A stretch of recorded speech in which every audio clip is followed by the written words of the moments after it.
You may not be at this stage of your life in a position where you have some land of your own and you have the freedom to do what you desire, but you can do something where you are now, and you can start and not just wish and hope and pray. You can start now, very small.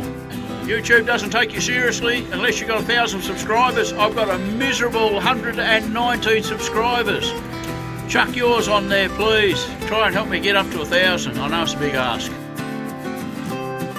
I've been talking a bit about how off-grid is a state of mind.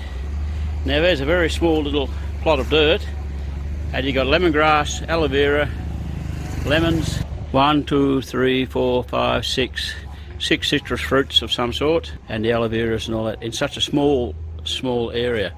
This is what I'm getting at about off-grid and survival and off-grid mental attitude. That's what I'm getting at, mental attitude. This is my Uncle Tiger's garden in a street in a very built-up area in Cha Chong Sao. It's just an example of what you can do if you have the desire and the imagination and the will. It's a mental attitude, and he has got it, and you can see what the result is there. It's magnificent, and even in a very restricted situation. Okay, I'm heading back now. I've had a great day. I was feeling a bit depressed earlier on. I was bored. I've been in the house and bloody just doing YouTube stuff and researching algorithms for YouTube. All you YouTube blokes know what I'm talking about. It just goes on and on and on. Anyway, I just did a little motivational video. I've done that, put it in the box. That's done. Now I'm going to walk back and we'll have some tea. That's beautiful. I'll just do a quick little, just have a look at this. I'll just do a quick little spin around of where I am sitting.